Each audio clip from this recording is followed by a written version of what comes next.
dun po sa sinasabi nila na we have to pay 2 million pesos po. Alam naman po siguro nila na mahirap lang kami. Alam naman po siguro nila na sa kami kukuha ng 2 milyon. It's like adding salt to the injury na lang po eh. Down na kami. Gusto nyo pa kami singilin ng 2 milyon. The reason po kung bakit po ako nag-post sa Facebook, kasi paulit-ulit pang tinatanong eh. February 17 po yan na nag-post po ako sa Facebook. Ang purpose ko lang po dun talaga, main purpose ko po is para malaman na po ng mga relatives namin, kapitbahay namin, na hindi po gagraduate ang kapatid ko. Hindi na po nila tatanungin si Aldrin kung ano nangyari, dahil ayoko pong maramdaman niya na nahihiya siya.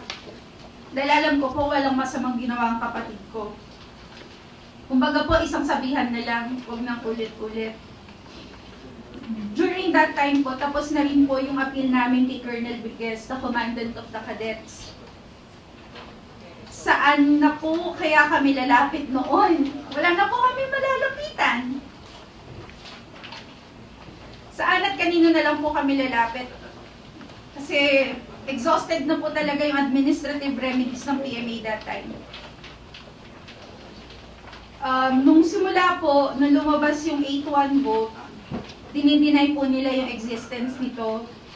Pero nung meron na pong opisyal na nagsalita, bigla po nilang sinabi na it's a new process.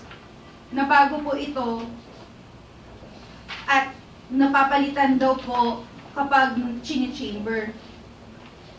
Hindi na po kasi pwedeng sabihin na secret pa po yung nangyayari sa loob ng Honor Committee trial.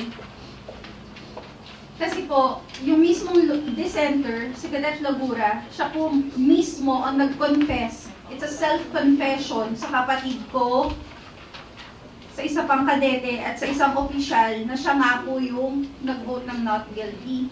At sinabi niya rin po na na-pressure siya, kaya siya nagpalit ng boto.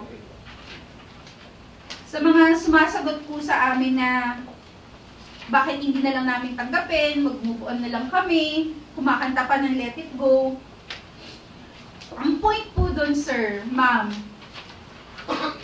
kaya niyo po bang tanggapin ng isang bagay na alam niyo sa sarili niyo na wala kayong ginawang mali, pero ito ang pinaparatang sa inyo? Yun po ang pinaniniwalaan ng kapatid ko. Wala siyang ginawang mali. Sumunod lang po siya sa professor niya, kaya po siya na-late. Kaya po masakit po tanggapin talaga ang ina-accuse sa'yo kung alam mo na wala po itong basihan. Ang gusto lang po niya at ang gusto po ng pamilya po namin ay malinis po ang kanyang pangalan. Hindi po siya sinungaling. During the time po na binisita po namin si Aldrin sa Baguio, kasama po namin si Attorney Acosta po noon, may event po.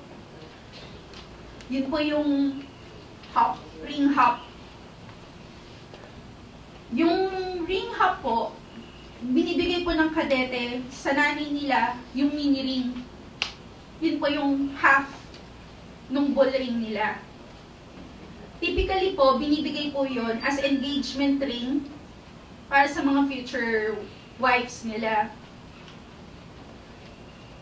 Si mama po kasi, naisangla niya po yung college ring niya para pambili po ng gamit sa eskwela ng kapatid ko.